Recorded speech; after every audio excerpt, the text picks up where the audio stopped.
Her laugh cut through the room. Then the CEO sneered, "Think you're smarter? Prove it." Noah tasted the wine, read her like a ledger, and chose Mara instead. By closing time, a sealed envelope and an apology waited in the alley, along with a truth that could break them or build the ledger. Before we dive in, make sure to hit subscribe, tap like, and share this video. The more voices we reach, the louder these stories become. And drop your city in the comments. Let's see where love finds us. The restaurant had a way of softening the world. Amber lights turned forks into jewelry, laughter floated like steam, and the city's honking impatience died at the door. He slipped inside without security for once, without the bulletproof sheen of his surname, just a charcoal jacket, a shirt he'd ironed himself, and a name he hadn't used on a reservation in 10 years. Noah, he told the host, because that was still true, even if the rest of him was newsprint and rumour. The host's eyebrows barely twitched. Good. Tonight was for anonymity. His blind date was late, a tiny relief and a prayer. He had promised a board member's cousin he would be normal for an evening, and he'd regretted it immediately. Normal meant he'd have to talk about the markets as if they were weather and not a continent he'd mapped alone. Normal meant pretending he trusted easy conversation more than audited numbers. Normal meant someone Googling him in the bathroom and returning with a smile that knew his net worth to the comma. "Would you like to wait at the bar?" the host asked. "I'll take a booth in the back," Noah said. "Close to the kitchen if you can." He liked kitchens. Noise made sense there. Orders went in, meals came out. In between, heat and skill did their quiet work. He slid into the corner booth and opened the menu to hide his face, but the menu hid nothing. There were the classics that soothed donors and executives. There were experiments for the restless. He didn't need any of it. He needed 1 hour of being a man sitting still. A laugh threaded through the clatter, low, warm, unpolished. It came from the woman with a tray balanced on her palm like a coin on a magician's knuckle. She wove through tables with a confidence that didn't ask permission from gravity. Thick curls tucked under a black bandana, lips the colour of a cherry bite. A body that didn't argue with its curves because it had nothing to apologize for. She was not the person he'd come to meet. She was the person the room kept looking for without meaning to. She caught him staring. He looked away first, something he rarely had to do. "Hey there," she said shortly after at the edge of his table, not writing his presence down like a math problem. "Have you been helped?" "Not yet." He set the menu down. "I'm waiting on someone. Could I get sparkling water in the meantime?" "Absolutely. You want lemon, or you want to pretend you don't like lemon and then ask me for it later?" He blinked and then smiled, small and involuntary. "Lemon," he said. "I'm secure enough for citrus." Her mouth curved like she'd score him for that. "Secure enough for citrus," she repeated. "That's an indie band." "Sounds like they opened for Disappointed Aunt." That laugh again. It did something to his ribcage that dividend charts never had. "Back with your drink," she said, and left the table trailing a strand of warmth behind her. He checked his watch. 7 minutes late. He toggled the part of his brain that hated inefficiency and tried to shut it down. People ran late. He'd been a boy once. Too poor for the math team's bus fare, running the last mile to make it before the door closed. He knew lateness could be a prayer with bad shoes. She returned with a bottle and a glass that already held a bright wheel of lemon. "I'm Mara," she said, setting them down. "If someone more important than me is on the way, I can hand you off." "You're not less important than anyone," he said. It came out too fast, too honest. "Noah," he added, smoothing it over with the introduction he owed her, not the explanation he owed no one. "Thank you." "You looked like you needed that to start breathing," she said. "Big day?" He could have said, "I closed an acquisition that will be written about by people who don't believe men like me existed where I came from." He could have said, "I visited my mother's apartment downtown, the one I bought in cash, and fixed her kitchen light with my own hands just to prove I still can." He could have said, "Today a board member told me to smile more on camera." Instead, he lifted the glass. "I'm practicing patience," he said. "It fights back. Doesn't it?" Mara leaned a hip against the booth, unapologetically present. "Here's a tip. Pretend your late person is stuck in traffic with a very cute puppy on their lap. Impossible to be mad." "What's the puppy's name?" She cocked her head. "You get to pick." "Okay. He scanned her face for a cue she didn't know she was giving. Pickles, he decided. Mara's grin flashed and then settled soft. You're either a menace or honest. I respect both. She glanced toward the entrance, then back at him. If your guest turns out to be a ghost, I'll still feed you. You look like someone who forgets to eat when he's thinking. He did. Few people noticed. Fewer said it out loud without making it a charge or a charm. He watched her disappear into the river of movement, the bartender's flare, the runner's sprint, the low sail of conversations. He was supposed to be invisible tonight, and yet he felt watched by that laugh, held accountable by it. 20 minutes, then 30. His phone buzzed with a text from an unknown number. So sorry. Something came up. Let's reschedule? You seem great, I promise. He stared at the heart like it was a bright sticker on a parking ticket. He typed back the politest version of what he meant and didn't hit send. He locked the screen and set the phone face down, a discipline that reminded him he could still choose his attention. Mara returned with a plate he hadn't ordered, a small bowl of roasted carrots, blistered and charred at their edges, with a crumble of something salty he couldn't place. On the house, she said. Kitchen made too many. That's the official story. Unofficially, you need to chew frustration into something sweet. What is this on top? Feta, she said, and 3 compliments you're not allowed to deflect. He lifted a brow. I'm listening. 1, you made the lemon joke without over-explaining it. 2, you're not on your phone pretending to read emails so you don't look alone. 3, you're not rude to staff, which is a more accurate credit score than Equifax. He bit into the carrot because otherwise he would have said something wild like marry me over roasted vegetables. Smoke and honey leaned into his tongue. This is indecent, he managed. Good, she said. Terrible things have been made respectable. He swallowed. What about you? What about me? 3 compliments I can't deflect. She pushed air through her nose like she didn't do compliments unless they were useful. If you must, she said, making it sound like a dare. 1, your laugh makes the room believe it has a heart. Her eyes flickered. 2, you walk like the floor is lucky to have your steps. Colour knotted warmer along her cheekbones. 3, you know exactly where the lemon should go. She exhaled a small surrender. You practice. I invest. In what? The parts of people that don't show up on paper.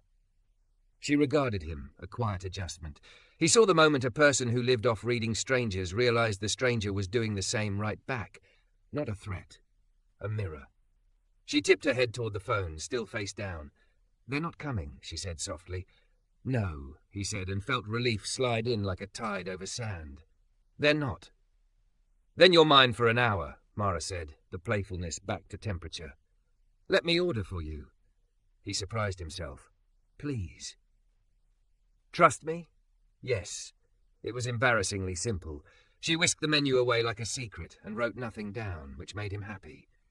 He liked people who kept maps in their heads. He watched her thread back into the kitchen through the swinging door and felt the city shrink to the 10 feet between that door and his table. He was not supposed to be here, falling into the gravity of a woman whose salary depended on other people's appetites. He was supposed to be performing normal for a woman who would have measured him while pretending not to. But the thing about hunger is that truth smells like bread when it's broken. A man at the bar raised his voice at a busser, complained about a wait he hadn't earned. Mara flashed to the bar like a light and stood there, not loud, not small.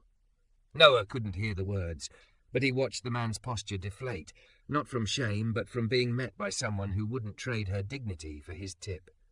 The busser slid away, rescued, and Mara returned to her orbit, carrying 2 whiskies and a truth he wanted to hold a long time. When she set his plate, spiced chicken over saffron rice, bright with herbs, Noah shook his head. Do you know, he said, I came here tonight trying not to be seen. And I came here to pay rent, she said, a wry smile. Yet here we are, seen anyway. He took a bite and closed his eyes. He opened them to find her watching him like the verdict mattered. It's perfect, he said. Tell the kitchen they won the evening. They'll pretend not to care, she said, but it goes home with them. He wanted to ask about her, where she went when the apron came off, whose names she spoke into the tender dark. Instead, he asked, How long have you worked here? 2 years. Night shift pays a little more and day shift tips happier, but I like the night. It forgives you for being complicated." He nodded. "What do you do when you're not here?" "I decide which impossible thing to try next," she said, not coy. "Today I picked breathing. Tomorrow it might be sleeping." "You okay?" he asked, not as a customer, not as a man with solutions, but as someone who knew the cost of getting through a day. She scratched her wrist under the bandana knot, thinking about truth in a public place. "I will be," she said. "That counts." "It does," he said. It counted for almost everything. Her gaze drifted to his hands. He noticed her noticing, how they were nicked not with office paper but with the thin scars of someone who still used tools. "What do you do, Noah?" she asked finally. He sipped water, kept his face gentle. "I build things," he said. "True, not the kind of true that brought flashing cameras." "Same," she said, "except mine you can eat." He laughed, and for a moment both versions of him, the public man with columns of numbers and the boy who tightened leaky pipes, sat side by side and liked the same woman. "Dessert?" she asked, eyes teasing but voice sincere. "I have a way of recommending the thing you didn't think you needed." "I'm listening," he said. "Warm apple cake," she said, "with a scoop of vanilla that melts too fast. Comes with a question." "What's the question?" "Do you want to be the man who waits to be chosen," she said, not blinking, "or the man who chooses?" He swallowed around the softness in his throat. "The cake," he said. "And the second thing." "Good," she said softly, as if she'd just slid a key into a lock. "Back in a minute." When she left, he turned the phone over and typed a new message, not to the woman who'd cancelled, but to the number of the life he'd been living on autopilot. He curated meetings. He scheduled charm. He hadn't chosen anything that didn't come with a data model in a long time. He deleted the message unsent and looked up. Mara was balancing the small plate of cake like an offering. The ice cream leaned, beginning its surrender. "Careful," she said, setting it down. "Some good things insist on being eaten immediately." He picked up the fork. He didn't look at the price point on the right side of the menu. He didn't think about the interview he had in the morning with a magazine that wanted a story, but not the work. He didn't think about the board member's cousin, or the line of women who had been interested and kind and ultimately in love with a number. He thought about lemon on a glass, and a laugh that made rooms remember their hearts, and the fact that he had answered her question without flinching. He took a bite. The cake broke open under heat, and when he looked up, Mara was still there, steady. "Thank you," he said. "For the cake?" she asked. "For the question," he said. She nodded once, like they had agreed on something larger than dessert. "Come back," she said, and it wasn't the upsell managers coached. It was an invitation with a backbone. He wanted to say his real last name. He wanted to say he would. Instead, he said the most honest thing he had that fit inside a small night. "I will." Don't forget to subscribe for more intense cinematic love stories. Your click helps us make the next chapter. The night after the lemon joke, Noah came back like he'd promised. Little armor and no entourage. The city was wetter and meaner, glittering sidewalks that lied about being clean, cabs beeping like they could solve their own impatience. Inside the restaurant, the heat had a kindness to it again, and the sound, glasses, forks, human weather, braided into something almost soft. Mara caught sight of him as if the room had whispered. Same black bandana, curls tucked, cherry-bitten mouth. Her hips didn't apologize to gravity. Gravity seemed grateful. She tapped the corner booth he'd claimed last time. "Look who remembered how to be a person," she said. "I brought my best behavior," he said, sliding in. "Return it after," she said. "We prefer interesting." He hadn't expected to feel nervous about keeping a promise, but he did. It sat in his throat like a pill you had to swallow without water. From the bar, a tall woman in a steel-grey sheath cut through the din with the precision of someone paid to move rooms. She had money in her posture, a statement necklace like an argument, and eyes that scanned for weakness. A four-top followed her. 2 men in glossy shoes and the kind of friend who always laughs half a second too late. "VIP," the host murmured, passing their menus to Andre, one of the waiters, black. Mid-20s, shoulders squared into the job like a fitted suit. Andre had the kind eyes of people who make service into an art. He breathed in, centered, and headed to their table. Mara leaned close to Noah. "That's Sloane Vance," she said under her breath. "Tech CEO. They say her phone's a court order with apps." "Andre's good?" he asked. The best, she said. He reads the table in 3 heartbeats, even when the table pretends it doesn't have one. Noah followed Andre's step. Grace met with power like 2 lines reaching toward an intersection without crash. The CEO glanced at Andre the way some executives look at clocks, only to calculate what they deserve. Her mouth tilted. 2 tables over, a busser dropped a water glass. It shattered like an accusation. No one was hurt. Mara was there in a flash, knee bent, bar towel wrapped around her hand as she scooped glittering shards. "You good?" she murmured to the busser, the words meant to be felt more than heard. The kid nodded, eyes wet with gratitude no one would bill him for. Andre set down water without spilling a single ounce of himself. "Welcome," he said warmly. "Do you have any preferences this evening?" Sloane Vance raised a brow.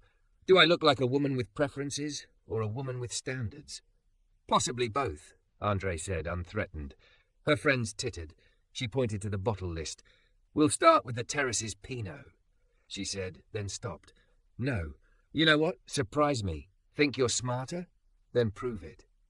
It wasn't teasing. It had that special corporate scuff, where curiosity was a trap and a dare was a leash. Andre smiled, the professional kind, polite with a backbone. "I'll bring 2 options to taste," he said, "and we'll land on the right one together." "Don't coddle me," Sloane said, loud enough for the nearest table to perform discomfort. "If you're wrong, I'm sending it back, and I won't apologize for knowing what good is." Andre inclined his head and left. Mara's jaw went tight. Noah felt the muscle of a decision flex inside him. He'd promised himself anonymity. He'd also promised himself he'd stop letting rooms train him to look away. "Stay seated," Mara murmured, sensing him lean forward. "Let me try first." He watched her drift toward the VIP table with the stance she used when storms needed to know they were not the only weather. Open palms, eye contact that says "I see and I am not afraid of seeing." "Good evening," she said to Sloane, all warmth.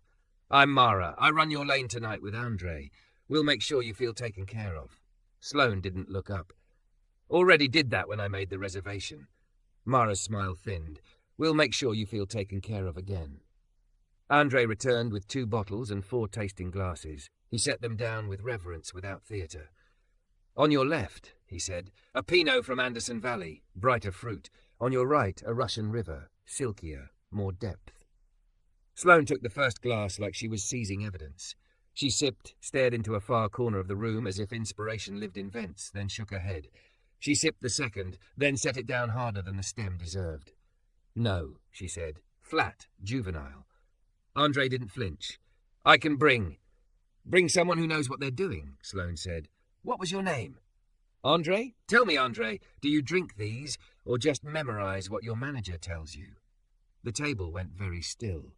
There are words that turn a public space private, the kind where everyone is suddenly in the same room with the person they are when no one is looking. Noah's spine ticked hot. He reached for his water and found it already refilled. Mara had refilled it in the same motion she used to ground herself. Andre's mouth twisted into something like patience. "I've had both, yes." Sloane smiled like a knife. "Then do better." Mara stepped an inch closer. "We can open another option," she said. "On the house." Sloane's laugh trilled. "On the house? Sweetheart, the house serves me." Noah pushed out of the booth before he asked permission from the part of himself that still thought rooms were courtrooms. He walked over with the gait of a man who'd unlearned apologizing for taking up space. He didn't introduce himself. He caught Andre's eye. "Unspoken, love. Are you okay?" And Andre gave a short nod. "Unspoken I will be." "Pardon me," Noah said, voice even. "If you're open, I'll make this simple." Sloane looked him up and down and found nothing she respected. Plain charcoal jacket, no visible brand, black, quiet. "Who are you?" "A customer who likes to see people treated like people," he said. He turned to Andre and Mara. "May I borrow those for a moment?" Andre, trusting something he couldn't name yet, handed him the 2 poured tastes. Noah lifted one, rolled it once, sniffed, a careful inhale like reading a book through its spine. He tasted it, then set it down, no theatrics. He did the same with the second. "First glass is Anderson Valley grown on fractured sandstone, picked a little early. Red cherry, cranberry, mouth-watering acid. Needs food, not a monologue," he said, tone soft enough not to perform, confident enough not to beg. Second is Russian River. Darker cherry, cola, a little vanilla from New Oak. Rounder. But it's not flat. Your mouth is tired from your day. Acid feels like trouble when you've had to be sharper than everyone in the room since morning. The table went silent. Mara's eyes widened, not at his accuracy, but at how he had named a woman's fatigue without using it against her. Sloane's chin lifted a fraction. So you read Wikipedia and decided to play sommelier. I read people, he said. Pick whichever lets your shoulders drop. Sloane's friends were suddenly deeply invested in their napkins. Andre stood still, pride cinched tight so it wouldn't spill. Mara looked at Noah like he'd opened a door she knew existed but rarely saw men touch. Sloane reached for the Russian River and took another sip. She held it on her tongue long enough to have a private argument with it. Then she set it down with less violence. Fine, she said. That one. Good choice, Noah said. And for what it's worth, Andre wasn't wrong. You just weren't ready to agree with anyone. Her eyes narrowed. Do you work here? No, he said. I build things. Then build yourself a seat at your own table, she said, flicking her gaze toward the far end of the room. This one's busy. Noah smiled without showing teeth. It is, he said, with people doing their jobs well. Mara's breath had been shallow from holding 100 invisible lines. It eased. She placed a hand at Andre's elbow, a grounding touch. We'll get your entrees started, she told the table, voice calm. Let us know if you need anything else. Sloane lifted her chin like she was bored of the entire species. I need competent service, and maybe a man who can read without preaching. Noted, Mara said, and turned away before the words could bruise anyone she loved. Back at Noah's booth, she stood there a moment before sitting on the bench across from him without asking. She stared at him the way you stare at a skyline after years of living under it. You didn't have to do that, she said. I know, he said. I wanted to. You were right about the wine, she said, voice low, equal parts admiration and irritation at being surprised, and about her mouth being tired. She rubbed at a line between her brows that had no business being on a face that young. I hate that we. She stopped, tongue catching on the pronoun. That servers have to wear every mood someone brings in. You don't have to wear it, he said. You've learned to make it look good. That's different. She laughed, small, grateful, almost sore. Andre okay? He will be, Noah said, glancing toward the kitchen doors, where Andre had disappeared for a breath of the only privacy a shift offers. He had "Don't light the match" written all over his jaw. Mara's eyes jumped to Noah's hands again, noting the tool scars she'd clocked last time. What did you build today? She asked suddenly, as if it might explain how he could walk into a storm and lay down a road. A decision, he said, to stop letting the loudest person set the tone. She looked like she wanted to ask a bigger question. Who carved you? Who raised you not to be afraid of rooms? He could have shrugged it off. Instead, he said, my mother was a nurse who worked nights and still made breakfast like it was a contract. I learned early you can be tired and still be kind. The opposite looks like power, but it's not. Mara swallowed. My mother taught me to read the bill and the person handing it to you, she said, and to tip first when you can. We were rarely the ones who could. They sat in that small quiet, the kind two people make when they decide not to waste each other. From Sloane's table, a ripple of laughter floated, one friend trying too hard. The second friend stood abruptly, muttered something about a call. He left his napkin like a surrender flag. The third man leaned into Sloane and, assuming the universe was his waiter, said the sentence most women hear like a mosquito. Smile. Sloane didn't. She turned to the window, her reflection cutting through lights. For a blink, Noah saw it. The girl under the boss, shoulders up against a world that had trained her to swing first. Compassion edged in, inconvenient and true. People like her, Mara said softly, following his look. They walk in with an invoice for old pain and make everybody else pay it. Sometimes, he said, sometimes they don't know it's overdue. Doesn't make the interest cheaper. Mara stood, business recalibrated back into her spine. I have a section to rescue. She leaned in. I owe you dessert.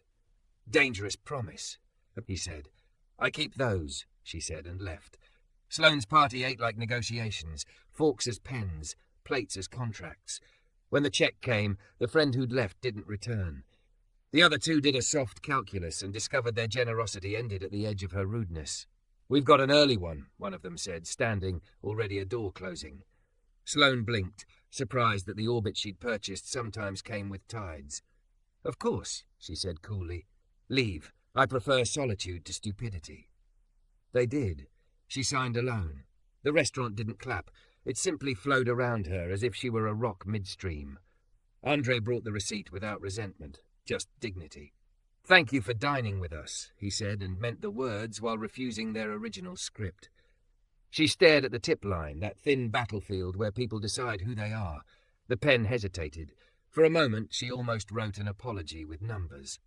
Then she stiffened, scribbled, and stood. At the door, her driver wasn't there yet, rain-needled.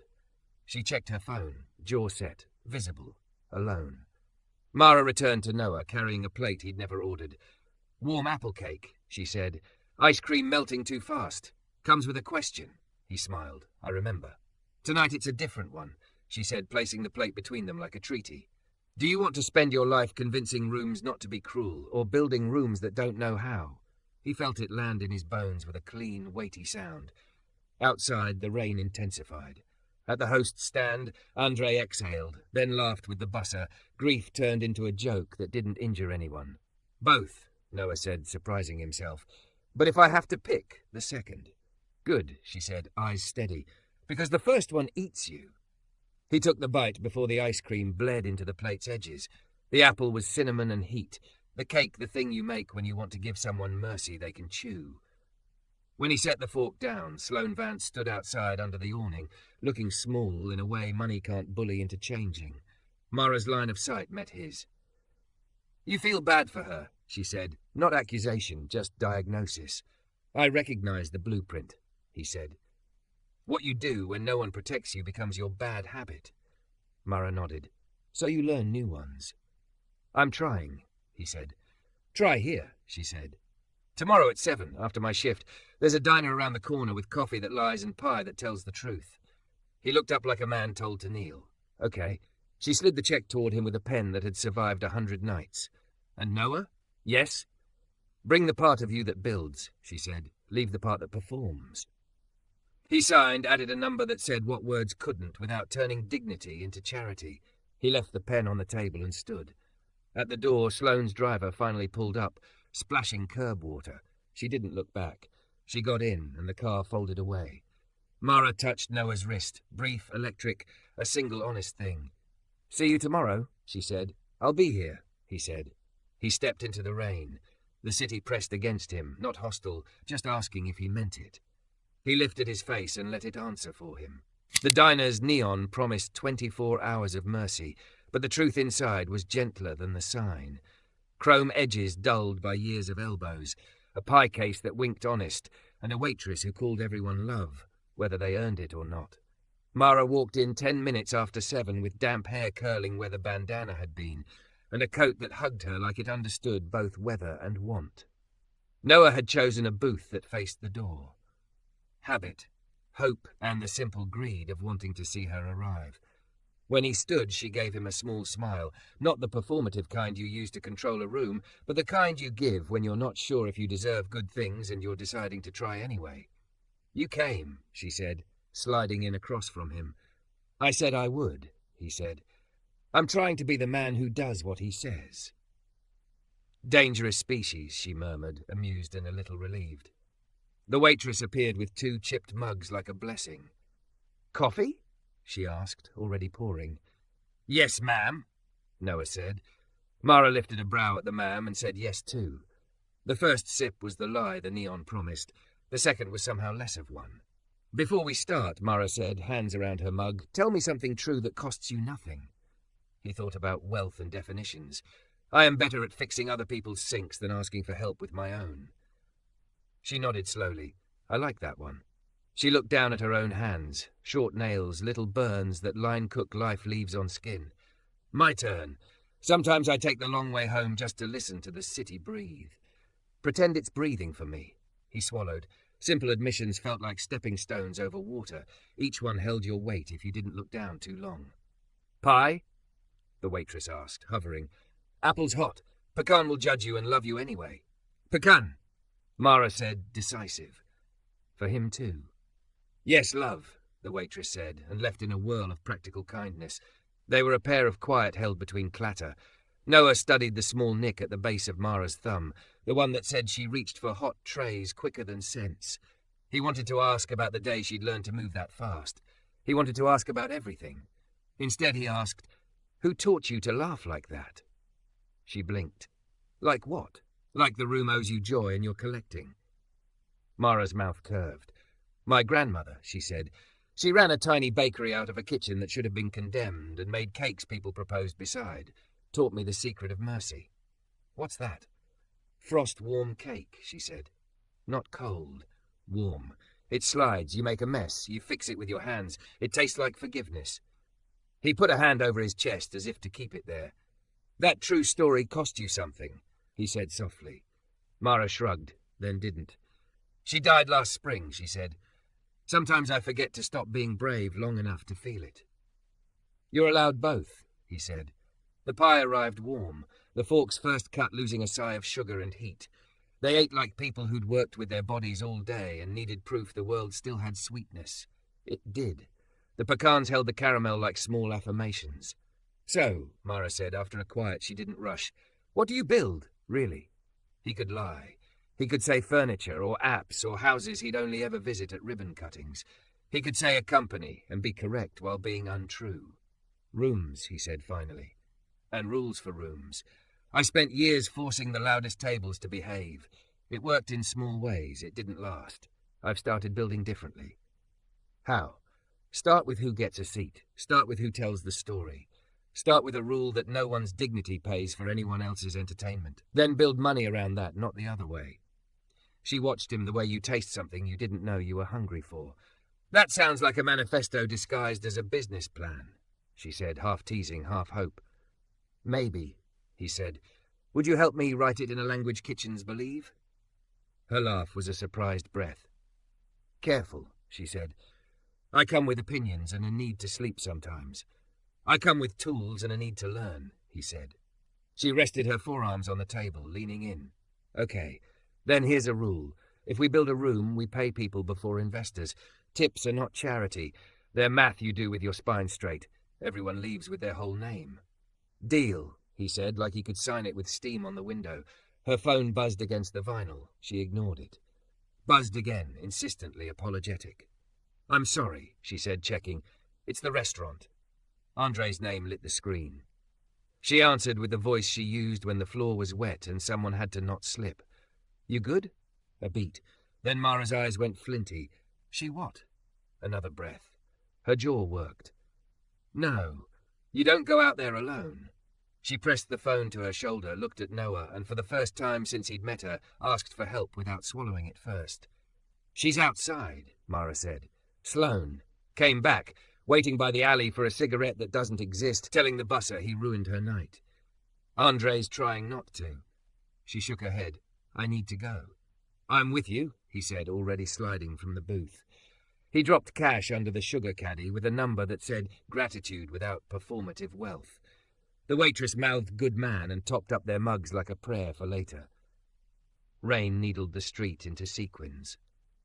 The restaurant glowed down the block, a jewel box learning how to forgive itself for shining. In the alley, under a humming light that made everyone a little uglier and a little truer, Sloane Vance stood with a coat over a dress that could cut, phone in one hand, fury in the other. The busser, 19 maybe, eyes wide, hovered at a distance like prey, trained not to bolt. Andre planted himself between them, not touching, not threatening, a pillar with kindness woven in. "We're closed," he was saying when Mara and Noah slipped into the frame public enough to be safe. Sloane looked over, blinked at Mara, then stopped when she saw Noah. The night before had shifted something she didn't know how to move back. "Oh," she said, a flat syllable that tried to lift and couldn't. "It's you. The sommelier without a name." "Noah," he said. "My name is Noah." "Biblical," she said drearily. "You gonna build me a boat out of this embarrassment?" Mara stepped in before the old habit of rescuing powerful people could wake in him. "Mom," she said, voice level, eyes kind enough to be dangerous. "If you need to say something to someone who can hear you, say it to me." Sloane's mouth opened, then shut. She flicked a glance at Andre, at the busser, at the ground. I came back to tip more, she said finally, and the sentence landed like she tried to lift a barbell her pride had taped extra plates on. She extended an envelope like a truce. Andre didn't take it. He looked at Mara. Mara looked at Noah. Noah kept his eyes on Sloane's face. "Thank you," Mara said. "Leave it with me. We'll make sure the distribution honours the work." Sloane's throat moved. "I was unkind," she said, forcing the word through an economy that rarely required it. "I won't pretend I didn't mean the things I said, but I meant them smaller than they sounded." "Words grow in public," Andre said quietly, "like mould." Something like a laugh threatened Sloane's mouth and failed. She pushed a wet hand through perfect hair and came away imperfect. It did not kill her. "Who are you?" she asked Noah, this time not as a challenge, but as a person making sense of a story that kept trying to rewrite itself. "I build rooms," he said, "and I like this one." She looked back at the restaurant, at the busser, at Mara's steady posture. "You shouldn't have to build rooms to survive rooms," she said, almost to herself. "No," Mara said, "but until then, we practice." Sloane nodded once, like a woman hearing a language she didn't speak yet but wanted to. She took a step backward, then another, then stopped. "Coach used to tell me one good drill fixes 100 bad habits." She lifted her chin. "Can you teach me one?" Mara didn't blink. "Ask a person's name before you correct them," she said, "and ask yourself who taught you that being right requires making someone else small."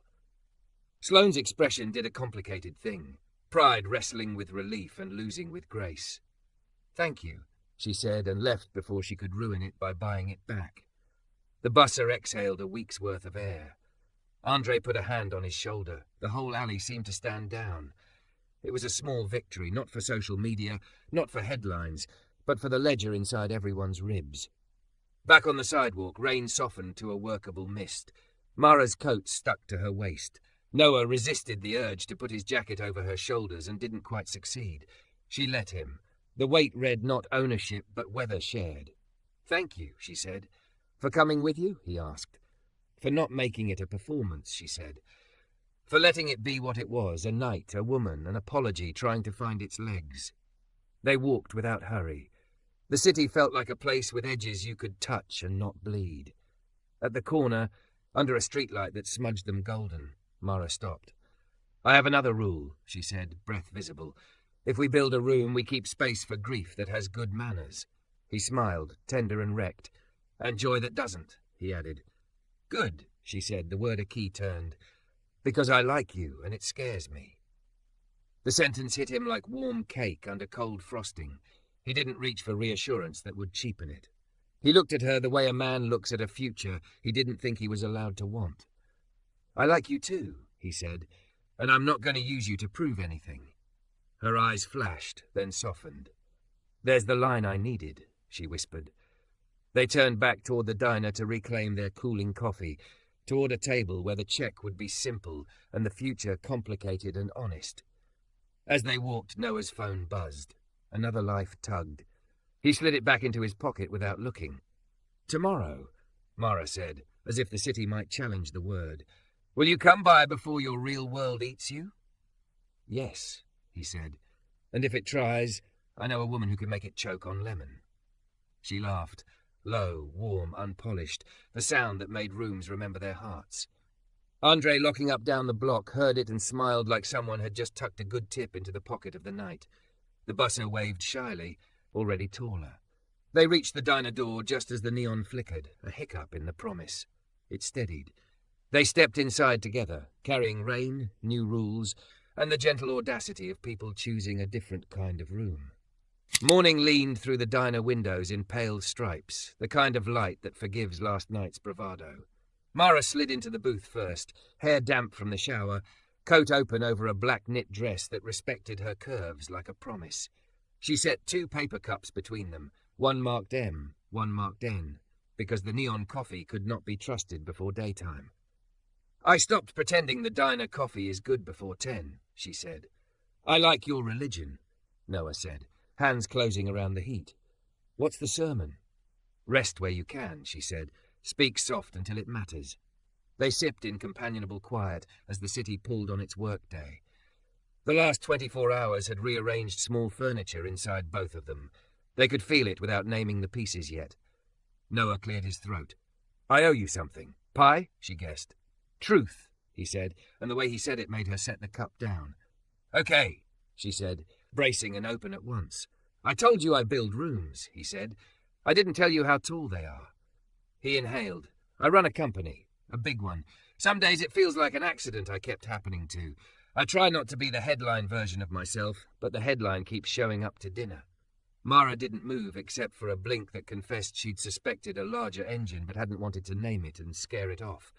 Noah what? Cole, he said. Noah Cole. The Noah Cole, she said, not with awe but with data. A bus ad flashed in her memory. Cole Capital backs builders. Then the memory of his hands, scarred, capable, unpretentious. Of course you are, she said softly. And also, you were always the man at my table. I was afraid you'd feel tricked, he said. I'd feel tricked if your behaviour changed, she said. Keep the same laugh, keep the lemon jokes, keep asking me real questions. She leaned in, elbows on formica, hips relaxed in a way that looked like a miracle done casually. But we need rules. Say them, he said, almost grateful. 1, your money doesn't get to talk first, she said. 2, if this becomes a story about saving me, I end it. I don't need a saviour, I need a partner. 3, if my no costs you, you don't make me pay it twice. He nodded, relief and respect mixed to the exact measure she would accept. Yes, he said, and I have one. If I fail at those, you tell me once. If I don't fix it, you don't tell me twice. Deal, she said, and they sealed it with coffee they both would later improve on. Her phone buzzed. She glanced down and winced. Double shift today, 2 servers called out. I'm going to smell like butter and decisions. He smiled. I like both. Flatterer, she said, but the corner of her mouth betrayed her. What are you doing today besides not performing? He hesitated. There's a leadership summit, he admitted. Panels with verbs in the titles. Then an afternoon board meeting where they'll ask me to be more digestible. You could, she said. You could get good at being edible. Or you could let them choke and learn to chew. He laughed. You make courage sound like a kitchen skill. It is, she said. Bring a spatula. They stood to go. Outside, the city made its morning noise. Delivery trucks beeping complicated apologies, steam rising from street grates like the city thinking. At the corner, she stopped him with a hand on his forearm, thumb brushing a tool scar, body heat slipping into his sleeve. What? He asked, already softened. You did something to me, she said. You made staying look like a kind of winning. I haven't seen that in a while. You did something to me, he answered. You made listening louder than winning. I didn't know I needed that as badly as I did. She lifted on her toes and kissed him once. Brief, sure, not owed. It tasted like coffee and the first bite of truth. Go, she said. Build your room. I'll hold my line. We'll compare notes after. 7, he asked. 7, she said, and the word felt like a key hung under a good mat. The summit stage had the kind of lighting that made everyone look expensive and faintly insincere. Noah sat between a venture capitalist whose shoes could start a war and a founder who used disruption like a perfume. The moderator asked about AI, resilience, markets. He answered like he'd promised himself, plain, precise, sparing people the theatre. What's the next frontier? The moderator asked. Dignity, Noah said, and the room actually breathed. We've optimized for speed, for scale. We haven't optimized for whether people leave our rooms with their names intact. A few heads turned, confused. A few tilted, thinking. 1 or 2 wrote something down that would later become a memo with a different word for the same thing. That was fine.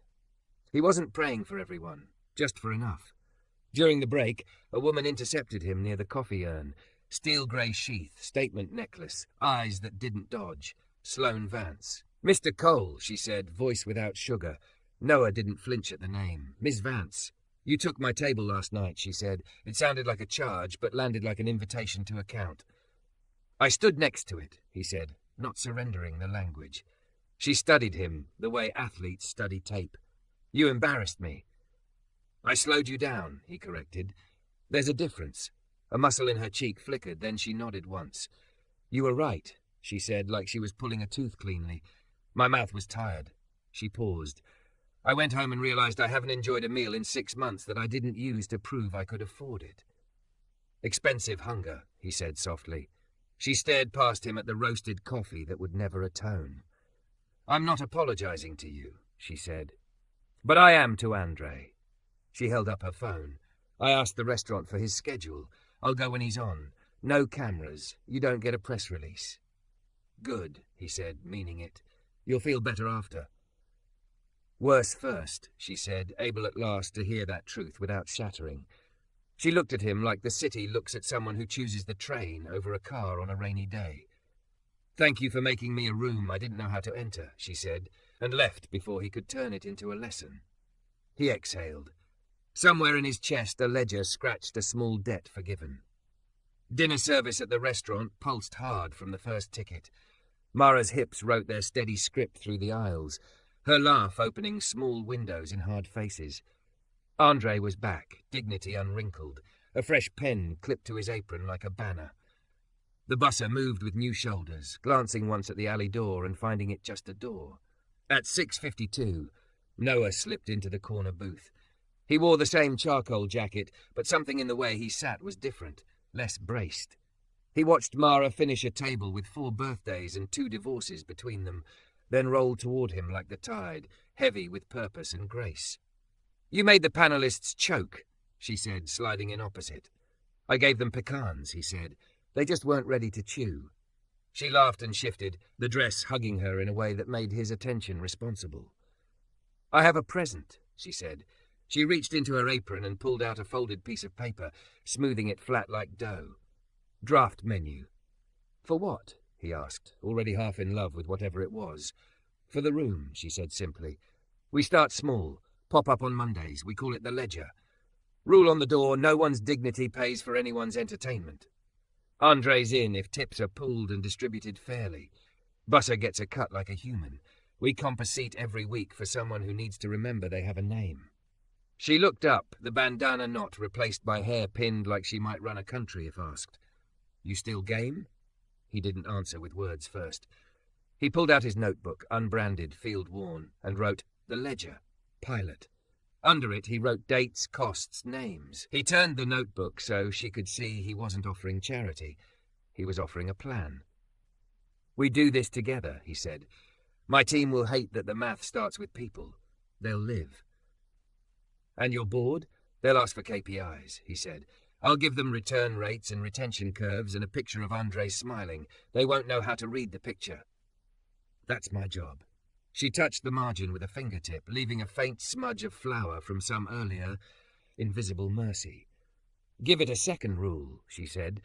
"Joy that doesn't have manners goes first on the playlist." "Done," he said. The kitchen sent out a plate they knew he'd love. Spiced chicken again, saffron and herb. He broke it in half and slid the larger portion to her. She took it without ceremony. Sharing had already become a grammar between them. Halfway through the plate, the host appeared at the corner of the booth, hesitant. "Mara, there's someone asking for you up front." Mara stood, wiped her hands, and looked at Noah. "Be right back." At the host's stand, Sloane Vance stood with her phone face down. No entourage, no necklace, just a woman in a sweater that fit less like armor and more like apology. Andre emerged from the lane, paused, then approached with a steadiness that should be bottled. "I came to say it," Sloane said. "I was cruel." She held his gaze. "I'm sorry." Andre didn't rush to accept it, didn't make it easy or harder than it needed to be. "Thank you," he said. "Don't do it again." "I won't," she said, and the way she said it made it a hypothesis and a vow at once. She handed Mara a sealed envelope. "For the team," she said. "Not hush money. Back pay for how many nights like that I've given people. Do what you think is fair." Mara took it, read the amount with a flicker she smoothed quickly, and nodded. "We'll decide together," she said. "It'll be boring. That's how fairness starts." Sloane managed a small, untrained smile. "I'll try boring," she said, and left to the quiet murmur of a room that had learned not to clap for basic decency. Mara came back to the booth with the envelope tucked under the order book. She sat, exhaled, and let herself sink into the backrest, the way only people who've been held up all day can. "Ledger just got seed funding from the Bank of What's Right," she said. "Interest rate?" Noah asked. "Kindness compounded weekly," she said. They finished the chicken, and he told her about the summit, about saying dignity into microphones that wanted other words. She told him about the lunch rush, about a kid whose eyes were a storm until the fries solved math for a moment, about an old couple who split a soup and argued over who would leave the bigger tip because loving each other had taught them generosity as a sport.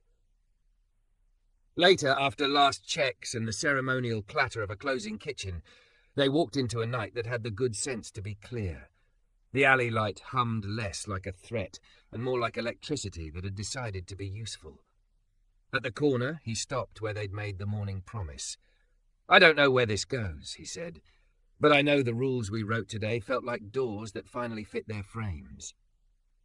She stepped close, curves unconcerned with apology, perfume a clean whisper of citrus and heat. "Here's another," she said, hands on his jacket, pulling him down into her gravity. "We tell the truth, even when it wants to dress up as a joke." He kissed her like a man who had finally learned the difference between performing and choosing. It wasn't cinematic. It was accurate. When they broke, both of them were a little more themselves. "Tomorrow?" he asked, forehead against hers. "Tomorrow," she said. "And Monday's ledger." He grinned. "We're really doing this." "We already did," she said, glancing back at the restaurant where Andre was counting tips with the busser, like math could be a lullaby. "Now we keep doing it." They parted at the curb, not like a cliffhanger, but like a promise you don't need to underline. Sloane's town car idled 2 blocks away, driver bored, unaware he'd ferried a small repentance. The city breathed. Somewhere, a grandmother's recipe card softened at the edges from being touched too much by grateful hands.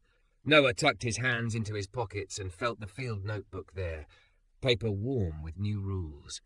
He wasn't lighter. He was truer. That was better. Across the street, Mara's silhouette moved under the awning, curves and courage framed by light, and he understood something finally. Rooms don't change because you're smart enough to design them. They change because you love someone inside them enough to keep proving it.